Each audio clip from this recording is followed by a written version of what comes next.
ನಮಸ್ಕಾರ. ಪ್ರಜಾರಾಜ್ಯ ಕನ್ನಡ ನ್ಯೂಸ್ಗೆ ಸ್ವಾಗತ. ನಾನು ರಾಮಗೌಡ ಪಾಟೀಲ್. ಹುಕ್ಕೇರಿ ಪಟ್ಟಣ ತೆಗ್ಗು ಗುಂಡಿಗಳ ತಾಣ, ಗುಂಡಿಗಳದ್ದೇ ದರ್ಬಾರ್. ವಾಹನ ಸವಾರರ ಹಾಗೂ ಸ್ಥಳೀಯರಿಗೆ ತೀವ್ರ ಸಂಕಷ್ಟ. ಇನ್ನೇನು 15 ದಿನಗಳಲ್ಲಿ ಲಕ್ಷ್ಮೀ ದೇವಿ ಜಾತ್ರೆ ಇದ್ದು ಲಕ್ಷಾಂತರ ಜನ ನೆಂಟರು ಸಂಬಂಧಿಕರು ಬರ್ತಾರೆ. ಆದರೆ ರಸ್ತೆ ಶೌಚಾಲಯ ನಿರ್ಮಾಣ ಮಾಡಿಲ್ಲ. ಈ ಒಂದು ರಸ್ತೆ ಶೌಚಾಲಯ ನಿರ್ಮಾಣ ಮಾಡಲಿಲ್ಲ ಅಂದ್ರೆ ಪುರಸಭೆಗೆ ಬೀಗ ಜಡಿತೀವಿ ಎಂದ್ರು ನೋಡಿ ಶ್ರೀರಾಮ ಸೇನೆ ಕಾರ್ಯಕರ್ತರು. ಅಷ್ಟರೊಳಗಡೆ ಎಲ್ಲ ಆಗಲಿಲ್ಲ ಅಂದ್ರೆ ಒಂದು ವಾರ ಟೈಮ್ದೊಳಗೆ ಆಗಲಿಲ್ಲ ಅಂತ ಬಂದು ನಾವು ಕಿಲಿ ಹಾಕಿ ಶ್ರೀರಾಮ ಸೇನಾ ವತಿಯಿಂದ ಮುಂದಿನ ಉಗ್ರವಾಗಿ ಹೋರಾಟ ಮಾಡ್ತೀವಿ. ಹುಕ್ಕೇರಿ ಪಟ್ಟಣ ತೆಗ್ಗು ಗುಂಡಿಗಳ ತಾಣ, ಗುಂಡಿಗಳದ್ದೇ ದರ್ಬಾರ್. ಸ್ಥಳೀಯರಿಗೆ ತೀವ್ರ ಸಂಕಷ್ಟ. ನಿತ್ಯ ನರಕಯಾತನೆ ಮತ್ತು ಪ್ರಾಣಾಪಾಯದ ಆತಂಕ ಸೃಷ್ಟಿಸಿವೆ ಈ ತೆಗ್ಗು ಗುಂಡಿಗಳು. ರಸ್ತೆ ಶೌಚಾಲಯ ನಿರ್ಮಾಣ ಮಾಡಲಿಲ್ಲ ಅಂದ್ರೆ ಪುರಸಭೆಗೆ ಬೀಗ ಜಡಿತೀವಿ ಎಂದ್ರು ನೋಡಿ ಶ್ರೀರಾಮ ಸೇನೆ ಕಾರ್ಯಕರ್ತರು. ಅಧಿಕಾರಿಗಳಿಗೆ ನಿತ್ಯ ಹಿಡಿ ಶಾಪ ಹಾಕಿದ್ರು, ಸುಧಾರಣೆ ಮಾತ್ರ ಮರೀಚಿಕೆ. ತುಂಬೆಲ್ಲ ತಗ್ಗು ಗುಂಡಿಗಳದ್ದೇ ದರ್ಬಾರ್. ಈಗ ನಡೀತಿರೋ ಕಾಮಗಾರಿ ನೋಡಿದ್ರೆ ಸುಧಾರಣೆ ಮಾತ್ರ ಮರೀಚಿಕೆ ಕಣ್ರಿ. ರಸ್ತೆ ಸುಧಾರಣೆ ಮಾಡ್ರಪ್ಪ ಅಂತ ಎಷ್ಟೋ ಬಾರಿ ಪುರಸಭೆ ಅಧಿಕಾರಿಗಳಿಗೆ, ತಹಸೀಲ್ದಾರ್ಗೆ ಮನವಿ ಮಾಡಿದ್ರು ಏನು ಪ್ರಯೋಜನ ಆಗ್ತಿಲ್ಲ. ಈ ಭಾಗದಲ್ಲಿ ಜನಪರ ಕಾಳಜಿ ಉಳ್ಳವರು ಜನಪ್ರತಿನಿಧಿಗಳು ಇದ್ದಾರೋ ಅಥವಾ ಇಲ್ಲೋ ಅನ್ನೋ ಪ್ರಶ್ನೆ ಮಾಡುವಂತದ್ದಾಗಿದೆ. ಯಾವಾಗ ಈ ತಗ್ಗು ಗುಂಡಿ ಮುಚ್ತಾರೋ ಎಂದು ಜನತೆ ಮಾತಾಡ್ಕೊಳ್ಳುವಂತಾಗಿದೆ. ಹಳ್ಳದಕೇರಿಯಿಂದ ಕೋರ್ಟ್ ಸರ್ಕಲ್ವರೆಗೆ ಒಂದು ಶೌಚಾಲಯವಿಲ್ಲ. ಹೊರ ಗ್ರಾಮಗಳಿಂದ ಬರುವ ಮಹಿಳೆಯರು, ಮಕ್ಕಳು, ವೃದ್ಧರು ನಿತ್ಯ ಅವರ ಸಂಕಟ ಕೇಳೋರ್ಯಾರು? ನಮ್ಮ ಪುರಸಭೆ ಮುಖ್ಯ ಅಧಿಕಾರಿ ಸಿದ್ಧಾರ್ಥ ಸಾಹೇಬ್ರೆ 3 ದಿನ ಮಾತ್ರ ಹುಕ್ಕೇರಿಲಿ ಇರ್ತಾರಂತೆ, 3 ದಿನ ಬೈಲೋಗಲದಲ್ಲಿ ಇರ್ತಾರಂತೆ. ಆರಾಮಾಗಿ ಕೆಲಸ ಮಾಡ್ತಾ ಇದ್ದಾರೆ. ಅಂದ್ರೆ ಇಲ್ಲಿದ್ರು ಅಷ್ಟೇ, ಬೇರೆ ಕಡೆ ಹೋದ್ರು ಅಷ್ಟೇ, ನಾನು ಆರಾಮಾಗಿದ್ರೆ ಸಾಕಪ್ಪ ಅನ್ನೋ ತರ ಇದ್ದಾನೆ ಈ ಮನುಷ್ಯ. ನಮ್ಮ ಹುಕ್ಕೇರಿ ಜನ ಹೆಂಗಪ್ಪ ಅಂದ್ರೆ ಎಷ್ಟೇ ಸಂಚಾರಕ್ಕೆ ತಲೆನೋವಾಗಿ ಪರಿಣಮಿಸಿದ್ರು ಮನಸ್ಸಿನಲ್ಲಿ ಅಧಿಕಾರಿಗಳಿಗೆ ಹಿಡಿಶಾಪ ಹಾಕ್ತಾರೆ. ಆದ್ರೆ ಯಾರನ್ನು ಕೇಳೋಕೆ ಮುಂದಾಗೋದಿಲ್ಲ. ಆದ್ರೆ ಒಮ್ಮೆ ಎದುರು ನಿಂತ್ರೆ ಅವ್ರದ್ದು ಅಷ್ಟೇ. ಇನ್ನಾದ್ರೂ ಕಾಲ್ ಮಿಂಚಿಲ್ಲ. ಇನ್ನು 15 ದಿನ ಮಾತ್ರ ನಮ್ಮೂರಿನ ಲಕ್ಷ್ಮೀ ದೇವಿ ಜಾತ್ರೆ ಉಳಿದೈತಿ. ಅಷ್ಟರೊಳಗೆ ಚರಂಡಿ ಆಗಲಿ, ಶೌಚಾಲಯ ಆಗಲಿ, ಇಂಥ ಕಾಮಗಾರಿಗಳನ್ನ ಮಾಡಿ ಪುಣ್ಯ ಕಟ್ಕೊಳ್ಳಿ. ಹೊರ ಬರುವಂತ ನೆಂಟರು, ಸಂಬಂಧಿಕರು ನಿಮ್ ಬಗ್ಗೆ ಮಾತಾಡುತ್ತರ ಆಗ್ಬಾರ್ದು. ನಿತ್ಯ ನರಕಯಾತನೆ ಮತ್ತು ಪ್ರಾಣಾಪಾಯದ ಆತಂಕ ಸೃಷ್ಟಿಸಿವೆ ಈ ತೆಗ್ಗು ಗುಂಡಿಗಳು. ಜನಪ್ರತಿನಿಧಿಗಳು, ಅಧಿಕಾರಿಗಳು ಗಪ್ ಚುಪ್ ಯಾಕೆ? ಇನ್ನಾದರೂ ಇಂಥ ಕಾರ್ಯಗಳನ್ನು ಮಾಡ್ರಿ. ರಾಮಗೌಡ ಪಾಟೀಲ್, ಪ್ರಜಾರಾಜ್ಯ ಕನ್ನಡ ನ್ಯೂಸ್, ಹುಕ್ಕೇರಿ.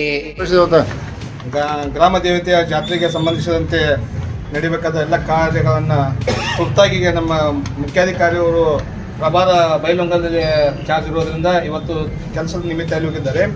ಇವತ್ತು ಮಧ್ಯಾಹ್ನ ಅವರಿಗೆ ಇದನ್ನು ತಲುಪಿಸಿ ಕರೆಸಿ ಸಂಬಂಧಪಟ್ಟ ಎಲ್ಲ ಅಧಿಕಾರಿಗಳ ಜೊತೆ ಕೂಡಿಸಿ ಕರೆದು ಮೀಟಿಂಗ್ ಸಭೆಯನ್ನು ಮಾಡಿ ಕೂಡಲೇ ಕೆಲಸ ಆಗುತ್ತೆ. ನಿಮ್ಗೆ ಹಲವಾರು ಬಾರಿ ಹುಕ್ಕೇರಿಯ ಮೂಲಭೂತ ಸೌಲಭ್ಯಗಳ ಸಲುವಾಗಿ ಸಾಕಷ್ಟು ರೀತಿಯಿಂದ ಹೇಳಿದರೂ ಸಹಿತ ಇನ್ನೂ ತನಕ ಆ ಕೆಲಸಗಳು ಆಗ್ತಾ ಇಲ್ಲ.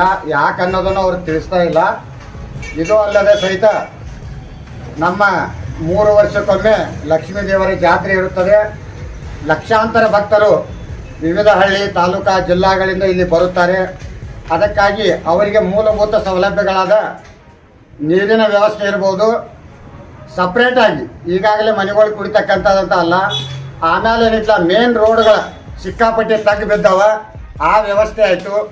ಸುತ್ತಮುತ್ತ ನಮ್ಮ ಊರು ಸುತ್ತಮುತ್ತ ನೋಡ್ರೆ ಅಲ್ಲೆಲ್ಲ ಕಸ ಕಡ್ಡಿಗಳು ಎಲ್ಲನೂ ಬೆಳೆದು ಬಿಡಿದಾವ. ಆಮೇಲೆ ಎಂತ ತಂದು ಒಗದಂಥವ ಅಥವಾ ಸುತ್ತಮುತ್ತ ಒಗದಂಥವದಾವ, ಅವು ಪೂರ್ತಿ ಸ್ವಚ್ಛತೆ ಇಲ್ಲ. ಅದಕ್ಕೇನೈತಿ, ಈಗ ನಾವು ಇಷ್ಟೆಲ್ಲ ತಿಳುವಳಿಕೆ ಹೇಳಕತ್ರೂ ಹೆಣ್ಮಕ್ಳು ಏನೈತಿ ಜಾತ್ರೆಗೆ ಬರೋರಿಗೆ ಮೂತ್ರಿಸೋದಕ್ಕೆ ಸಾಕಷ್ಟು ಇದ್ದು ಕೆಲವೊಂದೆಲ್ಲ ಸುಟ್ಟು ತೆಗಿತಾರೆ. ಕೆಲವೊಂದೆಲ್ಲ ಕಿತ್ಕಿತ್ತು ಹೋಗುತ್ತಾರೆ. ಆದರೂ ಸಹಿತ ಏನೈತಲ್ಲ ಅವನು ವ್ಯವಸ್ಥಿತವಾಗಿ ಮಾಡ್ತಕ್ಕಂಥ ವ್ಯವಸ್ಥೆಗಳಾಗಿಲ್ಲ. ಭಾಳ ಜನ ಏನಿಲ್ಲ ಬಸ್ ಸ್ಟ್ಯಾಂಡ್ಗೆ ಬರ್ತಕ್ಕಂಥವ್ರು ಒಳಗಡೆ ಅಲ್ಲಿ ಗಮನ ಹಾರ್ತಿರ್ತೈತಿ. ಈ ಕಡೆ ನೋಡ್ರಿ ಇಲ್ಲಿಂದ ಹಳಿ ಬಸ್ ಸ್ಟ್ಯಾಂಡ್ದಿಂದ ಸರ್ಕಲ್ವರೆಗೆ ಮಹಿಳೆಯರು ಮೂತ್ರಿಗೆ ಹೋಗ್ಬೇಕಾದ್ರೆ ಎಷ್ಟು ಸಮಸ್ಯೆ ಪಡ್ತಾರೆ ಅನ್ನೋದ ಪ್ರತಿ ಸೋಮವಾರ ಬಂದಂತಾಗನು ಈಗ ಜಾತ್ರೆ ಇರ್ತಕ್ಕಂಥ ವ್ಯವಸ್ಥೆದಾಗ ಸದ್ಯಕ್ಕೆ ಇಂಥ ಮೂಲಭೂತ ಸೌಲಭ್ಯಗಳನ್ನು ಒಂದು ಪುರಸಭೆ ಇರ್ತಕ್ಕಂಥದ್ದು ಕೊಡಕ್ಕೆ ಆಗಂಗಿಲ್ಲ ಅಂತಂದ್ರೆ ನಮಗೆ ದುಃಖಗೀಡಿ ಸಂಗತಿ ಆಗತೈತಿ.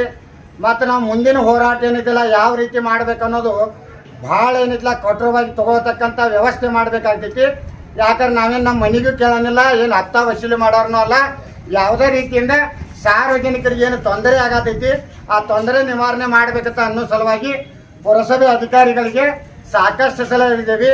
ಆಮೇಲೆ ಏನೈತಿಲ್ಲ ಕಸದ ವಿಲೇವಾರಿ ಮಾಡ್ತಕ್ಕಂಥವ್ರಿಗೇನು ಹೇಳಿದ್ದೀವಿ. ಇಷ್ಟೆಲ್ಲ ಇದ್ರೆ ಸಹಿತ ಅವ್ರು ಸರಿಯಾಗಿ ಮಾಡ್ತಾ ಇಲ್ಲ. ಅದಕ್ಕೆ ದಯವಿಟ್ಟು ಏನೈತಿಲ್ಲ ಇನ್ನು 2-3 ದಿವಸದಾಗ ಅದನ್ನು ಪೂರ್ತಿಯಾಗಿ ಸರಿಯಾಗಿ ಕೆಲಸ ಮಾಡಬೇಕಂತಂದು ಅವರಲ್ಲಿ ಕೇಳಿಕೊಳ್ತೇನೆ. ಹಾವೇರಿ ನಗರದ ಪುರಸಭೆಗೆ ನಾವು ಬಂದಿದ್ದೀವಿ. ಬರುವ ಮಾರ್ಚ್ 10 ರಾಮದೇವಿ ಜಾತ್ರೆ ಇದೆ. ಬೇರೆ ಬೇರೆ ಜಿಲ್ಲೆಗಳಿಂದ ಲಕ್ಷಾಂತರ ಭಕ್ತರು ಬರ್ತಾರೆ. ಕೇವಲ 15 ದಿವಸ ಮಾತ್ರ ಜಾತ್ರೆ ಐತಿ. ಇಲ್ಲಿವರೆಗೆ ಏನು ಮೂಲ ಸೌಕರ್ಯ ಮಾಡಬೇಕಾಯಿತು ಅದು ಒಂದು ಕಡೆಯಿಂದ ಪಕ್ಕಕ್ಕಿದ್ರೆ, ಇನ್ನೊಂದು ಕಡೆ ಅತಿ ಮುಖ್ಯವಾಗಿ ಬೇಕಾದ್ದು ರೋಡ್ ಬರೀ ನಾರ್ಮಲ್ ಆಗಿ ಹಾಳಾದ್ರೂ ಓಡಾಡೋಕ್ಕೆ ಜನ ಅಲ್ಲ. ನಾಳೆ ತೇರು ಓಡಾಡಬೇಕು. ಆಮೇಲೆ ಪ್ರತಿ ಓಣಿ ಕೆಲವೊಂದು ನಿರ್ದಿಷ್ಟ ಜಾಗದಲ್ಲಿ ದೇವಿ ಓಡಾಡುವಂಥ ದೇವಿ ಆಡುವಂಥ ಜಾಗಗಳದವು. MLA ಶಾಸಕರ ಸಹಿತ ಮೀಟಿಂಗ್ ಮಾಡಿ ಎಲ್ಲೆಲ್ಲಿ ದೇವ್ರು ಓಡಾಡ್ತೈತಿ, ಯಾವ್ಯಾವ ಏರಿಯಾಕ್ಕೆ ರಥ ತಿರುಗಾಡಿ ಬರ್ತೈತಿ ಆ ಏರಿಯಾ ಎಲ್ಲ ಅಭಿವೃದ್ಧಿ ಆಗಬೇಕು, ಕೂಡಲೇ ಎಲ್ಲ ವ್ಯವಸ್ಥೆ ಮಾಡಂತ ಹೇಳಿದ್ರು ಪುರಸಭೆ ಹುಕ್ಕೇರಿಯವರು ಏನೂ ಮಾಡ್ತಾ ಇಲ್ಲ. ಯಾಕಂದ್ರೆ ಅವರು ತಿಂದು ತೇಗಿ ಅವರಿಗೆ ಸುಂದಾಗಿದ್ದಾರೆ. ಇಲ್ಲಿವರೆಗೆ ನಾವು ಸುಮ್ಮನಿದ್ದೀವಿ. ಇನ್ನು ಬಂದು ಕೀಲಿ ಹಾಕಿ ಮುಂದಿನ ಹೋರಾಟ ಮಾಡ್ತೀವಿ. ಪಂಚಾಯತಿದವರು ಸ್ವಲ್ಪ ಎಚ್ಚರ ಇರಬೇಕು. ನೀವಿರೋದು ನಿಮ್ಮ ಸ್ವಾರ್ಥ ಸಲುವಾಗೆಲ್ಲ ಸಮಾಜದ ಸಲುವಾಗಿ. ನಿಮಗೆ ಹಣ ಬರೋದು, ಸಂಬಳ ಬರೋದು ಜನರಿಗೆ ಅನುಕೂಲ ಆಗಕ್ಕೆ ನೀವು ಮಾಡಲಿಲ್ಲ ಅಂತಂದ್ರೆ ನೀವು ಇಲ್ಲಿ ಇರೋ ಅವಶ್ಯಕತೆ ಇಲ್ಲ, ಈ ಆಫೀಸ್ ಅವಶ್ಯಕತೆ ಇಲ್ಲ. ಏನು ಮಾಡ್ತಾ ಇದ್ರಿ? ಇನ್ನು 15 ದಿನ ಉಳಿತೆ. ಇಡೀ ಸಂಪೂರ್ಣ ಇಲ್ಲಿ ತೇರು ಓಡಾಡೋ ಜಾಗ ನಿಮ್ಮ ಆಫೀಸ್ ಎದುರುಗಡೆನ ಇಷ್ಟು ಹಾಳಾದದ್ದು ಹೊಸದು ನೋಡತ್ತೀರಿ. ಕಣ್ಣು ಕಾಣಿಸೋನಿಲ್ಲ ನಿಮ್ಗೆ? ಯಾರು ಹೇಳೋರಿಲ್ಲ ಕೇಳೋರಿಲ್ಲ ಅಂತ ನಾಟಕ ಮಾಡತ್ತೀರಿ. ಬಂದು 1 ವಾರ ಟೈಮ್ ಕೊಡ್ತೇವೆ. 1 ವಾರ ಒಳಗೆ ಆಗಲಿಲ್ಲ ಅಂದ್ರೆ ಹುಕ್ಕೇರಿ ಪುರಸಭೆ ಕೀಲಿ ಹಾಕಿ ನಾವು ಮುಂದಿನ ಹೋರಾಟ ಮಾಡ್ಬೇಕಂತೇಳಿ ಎಚ್ಚರಿಕೆ ಕೊಡ್ತಾ ಇದ್ದೀನಿ. 1 ವಾರ ಒಳಗೆ ಏನೇನು ಆಗ್ಬೇಕು. ಮೂಲ ಸೌಕರ್ಯ ಜಾತ್ರೆ ಸಂಬಂಧಪಟ್ಟಂಗೆ ಆಗಬೇಕು. ಇಡೀ ಊರದಿಂದ ಸಾವಿರಾರು ಜನ ಇಲ್ಲಿ ಪ್ರತಿಯೊಂದು ಸರ್ಕಾರಿ ಕೆಲಸ ಪ್ರತಿಯೊಂದು ಏನೇನೋ ಬರ್ತಾರೆ ಜನ. ಅವರು ಒಂದು ಮೂತ್ರಿ ಮಾಡಕ್ಕೆ ಒಂದು ಊರಾಗ ಒಂದು ಮೂತ್ರಿ ಇಲ್ಲ. ತೋರಿಸ್ರಿ ನೋಟು 3 ಕಿಲೋಮೀಟ್ರ್ ಊರು ಉದ್ದೈತಿ. ಎಲ್ಲಿ ಪಂಚಾಯತ್ಯಾಗ ಮಾಡ್ಬೇಕಾದ್ರೆ ನೀವೆಲ್ಲಿ ಹೋಗ್ತೀರಿ? ಕೆಲಸ ಮಾಡೋರೆಲ್ಲ 1 ವಾರ ಸಮಯ, ಆಮೇಲೆ ಕೀಲಿ ಹಾಕಿ ಹೋರಾಟ. ಇದನ್ನು ನಾವು ಶ್ರೀರಾಮ್ ಸೇನೆಯಿಂದ ಎಚ್ಚರಿಕೆ ಕೊಡ್ತಾ ಇದ್ದೀವಿ.